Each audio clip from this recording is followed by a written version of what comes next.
This is Doofy McButterscotch, and we've returned to Jack Nicholson.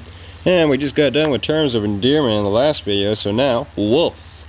Wait, did we do that? No, we didn't. We did not do Wolf yet. Well, Wolf, as you can tell, is about a wolf. It's a werewolf, to be exact. And Jack Nicholson turns into a werewolf, and Michelle Pfeiffer is the love interest. And it's a pretty different movie. Yeah, werewolf. I can't remember much of the plot. Maybe he kills some people. I really don't know. It's a decent movie. It's definitely different. But it's worth the watch if you've got some spare time and you can find it.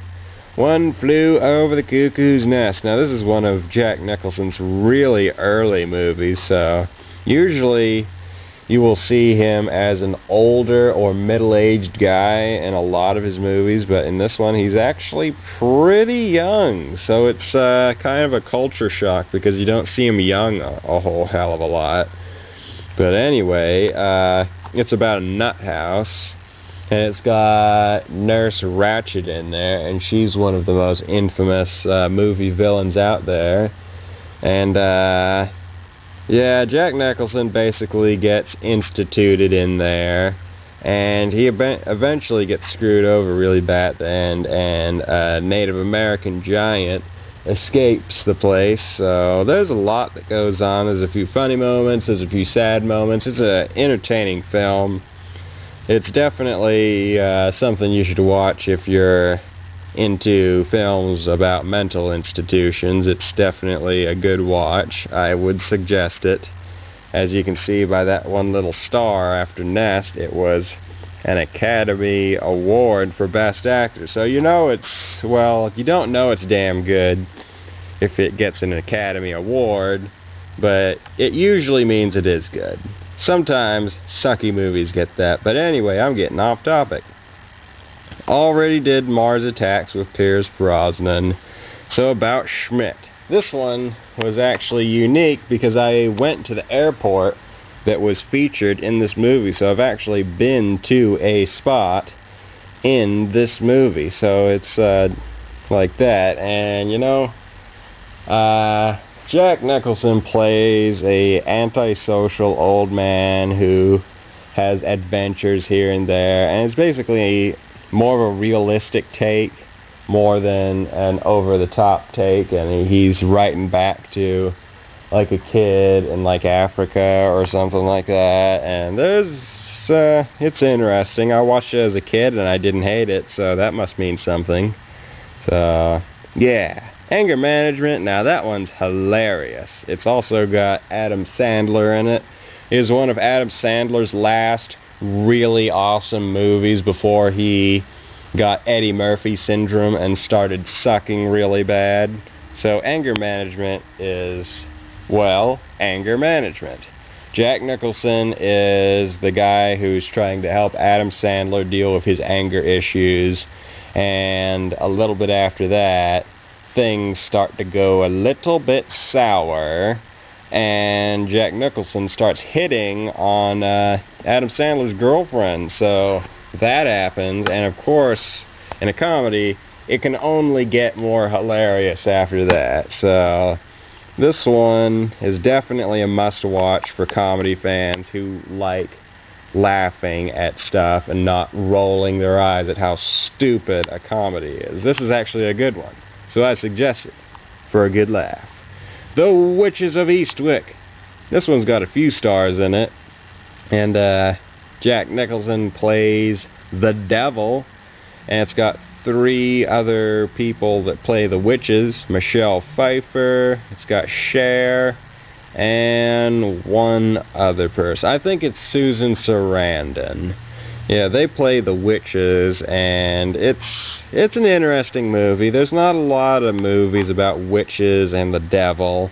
There's not a lot out there. So they have a lot of adventures. There's a lot of spells cast, and there's just a lot of shit that goes down in this movie, and it'll keep you on your toes because you'll never know what the hell's going to happen next, because there's not a lot of movies that cover this subject. So it's worth the watch. What do I think of Jack Nicholson? I think he's awesome. I think he's a really great actor.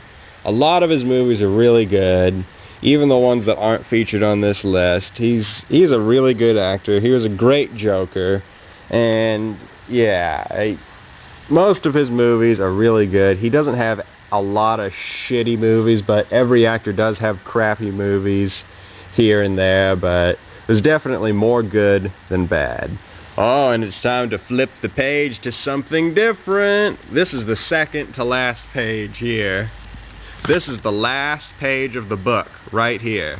So this is the second to last one, so we are almost done. It's gonna still take a while, but we're almost done. Peter O'Toole, Last Emperor. Well, if you want to have an awkward moment with one of your parents, start watching this movie with them. I actually watched this movie with my mom a while ago, and yeah, not a good idea. I should have probably watched this one by myself. The Last Emperor, yeah, it's one of those Emperor movies where you got this one little kid who's chosen to be the Emperor, which is such a stupid idea, but the Asians just can't get enough of that back in the day. They've learned to get senses nowadays, but back in the day they were just fucking stupid, choosing a little bastard kid to rule an entire country. It's retarded. But they focused on an emperor here, and they had like an awkward scene where there was like a little kid breastfeeding, and he was like 5 or something, so that's why this movie's awkward. And there's a slew of other awkward moments, because when you've got a child emperor, you're just asking for weird shit to go down. And is it a great movie? Not really. And Peter O'Toole, he's basically an advisor who comes in and talks to the little kid and stuff. But yeah, it's an awkward movie to watch. It's definitely weird, and yeah. Lawrence of Arabia, now that was boring as shit, because it started off pretty good because there was like a motorcycle crash, and then it got really boring because Peter O'Toole just kind of wandered about in the desert, and he was a missionary, and he asked some people some questions, and it just, they can do that movie in a good way, but they decided to do it in a really boring way, so I lost a hell of a lot of interest, and I was just not into this movie at all. If I had the ability to fall asleep in movies, I would do that, but I'm a masochist, and I have to watch every single second of a movie, and if I fall asleep, I have to re-watch it. So this one was hard to get through. So there's some other people that might like Lawrence of Arabia. It's a historic movie, but I hated it. I just did not like it at all. We already did King Ralph with John Goodman, and when we return, we will do Bible in the Beginning and all these other movies, including Caligula, which is a little bit different. See you next time.